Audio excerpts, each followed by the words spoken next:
마귀가 사람을 시험할 때 그 시험의 목적은 우리 안에서 믿음을 빼앗아가는 것입니다. 믿음이 무엇이냐라고 한다면 구체적으로 하나님의 말씀에 대한 신뢰입니다. 바로 말씀을 빼앗아 버리는 것, 그것이 마귀의 시험 목적입니다. 물질을 빼앗거나 우리에게서 지식을 빼앗거나 우리에게서 직업을 빼앗는 게 아닙니다. 도리어 우리에게 마귀가 물질을 줄 수 있고 우리에게 가룟 유다의 지식, 지혜를 줄 수도 있습니다. 뱀 같은 사악한 지혜, 지식, 능력도 줄 수 있습니다. 주의해야 됩니다. 내가 부귀영화를 누릴 때, 내 인생이 잘 나갈 때 우리는 하나님이 내게 베풀어 주신 은택이라 믿고 감사하고 또 영광을 하나님께 돌려야 합니다. 그러나 그런 삶의 윤택함들이 믿음을 잃어버리게 하고 하나님의 말씀을 등한히 하게 만든다고 한다면 그것은 반드시 시험입니다. 우리의 믿음은 하나님의 말씀에 순종하는 만큼 성장하게 되어 있습니다. 그리고 순종한 만큼 동시에 변합니다. 말씀에 순종하지 않고 변화되는 사람은 단 한 사람도 없습니다. 우리가 뭔가 변했다, 내가 예수님을 믿어서 바뀌었다라고 주변의 사람들이 나를 칭찬할 때 내 마음을 들여다봐야 합니다. 궁극적으로 신앙은 마음이 바뀌는 것이기 때문에 그렇습니다.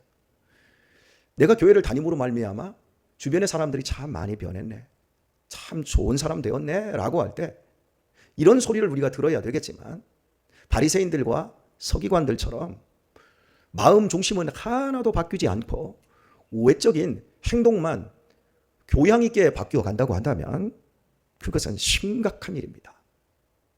마음에서부터 내가 우러나서 예배하고 있고 마음으로부터 흘러나오는 기쁨 때문에 내 삶의 다른 많은 것들도 기쁨으로 바꾸고 있는지, 아니면 삶의 조건들이 하나하나 채워져서 거기로부터 오는 즐거움이 내 마음을 약간 건드려서 내가 기쁜 것인지 살필 수 있어야 합니다.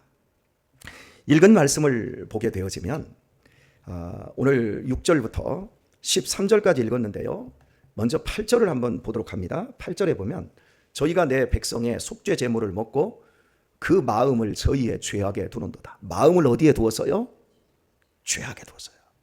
속죄 제물을 먹어요. 속죄 제물은 먹으면 안 돼요. 하나님의 거예요. 그런데 제사장들이 그걸 내 재산으로 착복을 하면서 마음을 거기에 두는 거예요. 또 한 군데 보면 11절을 보면 음행과 묵은 포도주와 새 포도주가 무엇을 빼앗느니라? 마음을 빼앗습니다. 좋은 자동차, 새집, 이런 것들이 내 마음을 다 빼앗아 가버립니다. 새집, 좋은 집에서 안 사는 것, 그것이 경건이 아니고 또 사는 것 하나님의 축복입니다. 그런데 그것이 하나님을 믿는 신앙, 내가 하나님의 자녀로서 이 땅에서 하나님을 영화롭게 해드리는 그 삶의 기쁨보다 더 크게 자리를 잡고 있는 것을 마음을 빼앗겼다, 그러는 거예요. 우리가 이 새벽에 나와서 여기에서 기도하고 있지 않습니까? 얼마나 아름답습니까? 얼마나 훌륭합니까? 저는 지난밤 12시 즈음에 잠들어서 3시 10분에 잠이 깼습니다. 그리고 설교 준비도 하고 하는 과정에서 여기 왔습니다. 얼마나 성실하고 근면한 행위입니까? 그런데 여기 와서 말씀 전하고 이 모든 과정이 하나님을 사랑하고 이 하루도 하나님의 나라와 하나님의 영광이 나를 통해서 확장되고 나타나기를 원합니다. 이 삶의 분명한 목적을 가지고 있지 않고 오늘도 밥벌이 하러 나왔네, 만약에 이렇게 내 마음의 중심이 변질되어 있다고 한다면 여기 나와서 저는 딴짓하고 있는 거예요. 여러분이 여기 나오셔서 지금 기도하러 나오셨지만 여러분이 기도하는 내용이 부동산에 맞춰져 있고 주식 오르는 거에 맞춰져 있고 그저 내 자식 잘 되는 것 맞춰져 있다고 한다면 아침 일찍 일어나서 성황당 같은 데 가서 아니면 신주단지 앞에서 장독대 앞에서, 다른 불상 앞에서 부동산을 구하고 주식을 구하고 비트코인을 구하고 자식 잘 되게 해달라고 하는 것, 그것과 무엇이 다를 것이냔 말이죠. 오늘 우리는 내가 걷고 있고 내가 행위하고 있는 그 모든 신앙이라고 하는 그 부분을 항상 돌아보며 내 마음이 어떠한가, 이것을 살필 수 있어야 합니다. 또 한번 살펴보면 12절을 보면 내 백성이 나무를 향하여 묻고 그 막대기는 저희에게 고하나니 이는 저희가 음란한 무엇에 미혹되어? 마음에 미혹되어. 마음 자체가 음란한 마음에 미혹되었다라고 말씀을 하고 있습니다. 어떻습니까, 여러분? 우리는 이 새벽에 지금 그 어떤 모습보다도 아름다운 모습으로 예배하고 있습니다. 귀합니다. 정말 감격해야 될 일입니다. 그런데 우리의 마음이 음란한 마음은 아닌지 살필 수 있어야 합니다. 복음을 듣고 근본적으로 우리의 마음이 변하지 않는다면 이 세상 어떤 것으로도 그 사람은 변할 수 있는 가능성이 없습니다. 1%도 없습니다. 사람이 사는 과정에서 자기의 생각을 넘는 충격적인 일을 당할 수 있습니다. 그때 약간 사람이 충격 속에서 바뀝니다. 그러나 마음은 근본적으로 바뀌지 않습니다. 우리의 마음이 어떤 마음 상태인가? 그것은 여러분이 가끔씩 말을 할 때 보면 이런 말을 해요. 아, 참 그 목사님은 개척교회 때 참 훌륭하고 검소하고 겸손했는데 교회가 커지니까 사람이 바뀌었더라, 변했더라, 변질되었다라는 말이잖아요. 이런 표현들을 하세요. 참 또 어떤 권사님은 저한테 그래요. 참 목사님은 변하지 않아서 참 좋습니다. 예전이나 지금이나 변하지 않아서 참 좋습니다. 어떻습니까? 여러분이 보기에는 저는 변하지 않은 것 같습니까? 아니요. 연기를 잘하고 있는 거예요. 제 허물을 별로 안 들키고 있는 것뿐이지 저도 똑같습니다. 그러면 변했다라고 하는 그 말, 예전에는 안 그랬는데 지금은 참 안 좋다, 이렇게 변했다, 이런 말 있잖아요. 아니, 권사님이 저 집사 때는 안 그랬는데 권사님이 되고 나서 사람이 되게 거만해져서, 장로님이 예전에는 참 순박하고 굉장히 순종적이고 얌전했는데 장로님이 되시더니 목에 힘주고 교회에서 거드름 피우네. 야, 저 변했다? 변한 게 아니라 원래 그 모습이에요. 개척교회 때 목사님이 돈도 없고 사람도 없고 영향력이 없으니까 얌전하게 있었던 거고, 권사님이, 장로님이, 서리 집사 때는 아무런 영향력도 없고 자기 발언권도 없으니까 그냥 묻혀 지냈지, 사람이 좀 자리가 커지고 하니까 그때 본 모습이 드러난 거예요. 인간의 마음은 처음부터 음란해요. 처음부터 인간의 마음은 다 빼앗겨 있어요. 누구에게? 마귀에게. 인간의 마음 자체가 다 세상의 죄악의 마음을 두고 있어요. 그런데 종교라고 하는 나부랭이가 우리 자신들을 좋은 사람인 것처럼 포장시켜버리는 거예요. 그걸 종교화라고 그래요. 바리새인들이 그런 길을 갔었던 거예요. 그런데 예수님이 오셔서 보여주신 것은 종교적인 계율이 아니에요. 그냥 삶이었어요. 살아가는 일상 속에서 마음을 예수님은 어디에 두셨습니까? 365일 하나님께 두었어요. 하늘에 두었어요. 하늘에 두었다고 해서 하나님 중심으로 살았지만 그렇다고 인간을 배척하지 않고 사람 속에서 사람들과 네트워크, 연결고리를 맺고 사람에게 지지를 보내고 사람에게 용서를 선포하고 사람에게 격려를 주고 사람의 인생을 살만 나는 복된 터전으로 바꿔버렸어요. 그래서 예수님의 첫 번째 기적이 어디였죠? 잔치집이었어요. 잔치집에서 포도주가 떨어져요. 거기서 포도주를 만들어 주셔요. 그리고 삶의 기쁨이 무엇인가? 우리의 인생 속에서 죄악의 마음을 두지 않고 세상의 그 어떤 것에 마음을 빼앗기지 아니하며, 그리고 음란한 마음 그 자체를 예수 그리스도께서는 하나님께 두고 하나님의 기쁨으로 사는 방법을 가르쳐 주셨어요. 종교가 아니었어요. 종교는 왠지 엄숙해야 되고 왠지 조심해야 되고 또 거룩해야 되고 이런 것들을, 억압적인 것들을 우리에게 자연스럽게 요구합니다. 거기에서 사람이 변하는 건 아무것도 없어요. 거기에서 사람이 바뀌는 것은 아무것도 없어요. 그죠? 무서우니까? 그 순간, 그 시간 동안 내가 더 좋은 사람인 것처럼 행동해야 되는 그 당위성에 자기 마음만 불편해져요. 우리 아이들 4번, 3번, 그리고 1번이 지금 서울에 있습니다. 우리 1번이 방학이 되자 동생들을 좀 돌보고 싶고 동생들하고 여행하고 싶다. 그래서 지 돈을 가지고 서울 여행을, 동생들을 데리고 서울 여행을 계획을 했어요. 여행은 함께 다른 곳에 가서 먹고 마시고 구경하면서 그 추억을 쌓아갈 때 거기서 정말 많은 것들을 배우거든요.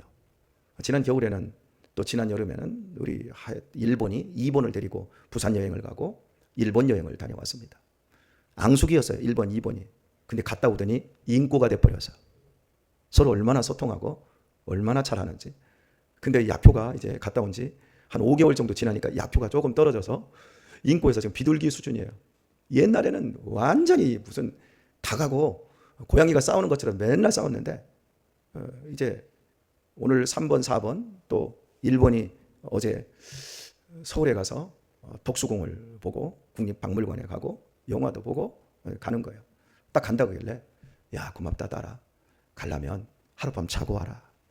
그게 더 유익하다. 그래서 아버지 나 돈도 없는데 나 빚쟁인데 그래 알았어. 내가 좀 보태줄게 하고 20만 원을 주었어요. 그때 제 아내가 하는 말 여보 20만 원 호텔비 하면 뭐 쓸 것도 없겠다. 그러길래 그래서 당신이 좀 보태면 되잖아. 그래서 아내가 좀 주고 해가지고 1박 2일로 간 거예요. 어제 4번 소식을 들었습니다. 단 한 번도 짜증을 안 부리더라는 거예요. 4번이 길눈이 기가 막혀요. 어디에 어떻게 가면 집에 갈 수 있고 얼마나 길눈이 밝은지 우리 집안에 있는 모든 물건의 위치를 다 알아요. 제 아내가 깊이 숨겨놓은 거 얘기하다가 못 찾으면 가서 금방 찾아와. 그러니까 여러분 매의 눈을 가지고 있죠. 얼마나 충동적인지 지 하고 싶은 대로 다 합니다. 뭐 도덕을 넘어버리고 윤리를 넘어버리고 어제 그저께는 이만한 책자를 딱 가지고 오더니 저 앞에서 아버지 제가 이거 읽어드리려고 했거든요. 뭐냐 그랬더니 사이코패스. 사이코패스는 품행장애로부터 시작해서 만 15세 이상이 되었을 때 그때부터 사회적 진단에 의해서 반사회적 성격 장애가 되어지고 이 장애를 앓는 사람은 다른 사람의 감정을 읽어주지 못하며 또 충동적으로 행동하여 범죄 확률이 높아지며 현재 교도소에 수감되어 있는 사람의 80%가 반사회적 장애다. 이렇게 읽어줘요 저한테. 그랬더니 아버지 이거 저지요. 이거 저지요. 그래서 그래 너야. 그랬더니 유아가 왜? 그랬더니 씩 웃어요. 딱 돌아서요. 왜? 그랬더니 한 말도 안 하고 돌아서요. 씩 웃고 야 4번 돌아봐. 그랬더니 딱 돌아봐. 너는 고쳐지고 있어. 너는 아버지 같은 사람을 만나서 고쳐지고 있어. 염려하지 마. 너의 단점이 다 장점이 될 거야. 너는 기가 막히게 보잖아. 그건 경찰의 눈이야. 나중에 그런 쪽으로 네가 인생을 살면 너는 최고의 경찰이 될 수 있고 최고의 검사도 될 수 있고 너는 정말 기가 막힌 그런 사람이 될 수 있어. 그때 씩 웃으면서 그렇지요? 이러고 간 거예요. 사람이 그 마음판이 기질적으로 다른 사람의 감정을 전혀 읽어주지 못하는 반사회적 성격을 가지고 태어날 수 있어요. 그 기질이에요. 그러나 복음을 만나면 복음을 알고 복음 안에서 변화된 사람들을 만나면 이 세상에 어떤 누구도 다 변화되게 되어 있습니다. 변화되지 않는 사람들은 없어요. 하나님이 이 땅에 교회를 세우신 이유는 교회를 통해서 사람들 한 사람 한 사람들이 모두 스승이 되고 그 사람들을 통해서 저 사람들이 살아가는 삶의 방식을 보면 그 사람의 마음을 읽을 수 있거든요. 사실 우리가 살아가면서 말이 필요한 게 아니에요. 마음이 필요한 거지. 말이야 사랑합니다 라고 해놓고 마음을 하나도 안 사랑할 수 있어. 이런 게 필요한 게 아니라 마음이 필요하지. 마음으로 지지하고 있고 마음으로 격려하고 있고 마음으로 응원하고 있고 마음으로 진짜 사랑하고 있는 것을 사람은 마음으로만 느껴요. 참 이게 어려운 거예요. 살아가면서. 이스라엘 백성들이 지금 심각한 지경에서 하나님을 떠나버렸어요. 하나님을 아는 지식이 없으므로 망하고 있는데 결국 그들이 10절 후반절을 보면 이는 여호와 쫓기를 그쳤음이니라. 하나님에 대한 지식이 없으면 하나님을 쫓아가지 않아요. 근데 중요한 사실은 이 시대 이 사람들이 예배를 안 드렸느냐, 제사를 안 드렸느냐, 이 사람들이 율법을 듣지 않았느냐, 선지자도 있고 제사장도 그대로 있어요. 날마다 예배를 드려요. 그런데 하나님을 떠나가고 있어요. 마음판이 온통 다 음란한 마음으로 다 바뀌어 있어요. 자기 자신을 모르는 거예요. 신앙생활이 그냥 단순하게 짜여져 있는 어떤 각본대로 절하고 엎드리고 일어나고 그런 걸로 우리의 중심이 다 바뀌어버린다면 얼마나 좋겠어요. 우리의 중심은 그렇게 안 바뀌어요. 진짜 순종할 때만 바뀌어요. 신앙은 마음에서 우러나오는 것만 진짜예요. 내 마음에서 진짜 우러나는 것만 진짜 그것이 내 거라고요. 하나님이 주신 거라고요. 11절 본문을 보면 음행과 묵은 포도주와 새 포도주가 마음을 빼앗느니라 그러거든요. 음행, 아주 깊은 영적 간음, 육적인 간음 상태에 빠져있는 이스라엘을 의미하고 있는 거예요. 그리고 묵은 포도주, 새 포도주, 포도 계절이 나올 때까지, 포도가 추수되어질 때까지 묵은 포도주를 담아서 그걸 먹습니다. 그러다가 새 포도주가 나옵니다. 계속해서 묵은 포도주에서 새 포도주로 계속 옮겨가는 거예요. 이 포도주는 기쁨을 상징하거든요. 이스라엘에게 하나님이 주신 이 삶의 기쁨, 희락, 이것이 포도주예요. 이 삶의 기쁨을 사람들이 어디서 찾냐면 묵은 것 지나가요. 좀 좋은 옷 한 벌 사서 입으면 그날 좀 기뻐요. 근데 한 해 지나고 나면 묵은 거예요. 또 새 옷 입어야죠. 계속 바꿔나가요. 근데 시편 4편 7절인가요? 거기에서 하나님께서 우리에게 이렇게 말해요. 주께서 내 마음에 두신 기쁨은 곡식과 포도주가 풍성할 때보다 더하니이다. 할렐루야. 하나님 우리 안에 기쁨을 주셔요. 그것은 세상의 새 것, 헌 것, 계속해서 헌 것에서 새 것으로 바꿔나가며 채워가는 인간의 욕망을 자극하는 이런 기쁨하고는 차원이 다른 거예요. 이 기쁨을 하나님이 우리에게 주셨다고요. 여러분 안에 이 기쁨 있지요? 확인하세요. 오늘 이 새벽에 왜 여기 나왔습니까? 왜 우리 기도합니까? 이 기쁨이 그냥 막 이 안에서 막 줄줄 새서 막 날마다 이렇게 망상 환자들처럼 막 혼자 막 좋아가지고 웃고 막 이런 게 아니라 우리 안에 근본적으로 나를 넘어뜨릴 수 없는 고난과 고통과 울음을 참고서라도 울음을 견뎌내고 울음을 이겨내면서라도 앞으로 전진할 수 있는 기쁨이 우리 안에 있어요. 이걸 여러분 확인하세요. 오늘의 말씀을 맺도록 하겠습니다. 어제 우리 총회 산하 강도사 고시가 총신대학교 신학대학원 양지 캠퍼스에서 있었습니다. 그래서 교육부와 노회 임원들이 강도사 고시를 보는 우리 그 전도사님들 격려하러 어제 신학대학원에 다녀왔습니다. 우리 노회에서는 2명이 시험을 봤는데요. 수백 명이 이제 목사가 되기 위해서 강도사 고시가 제일 어렵거든요.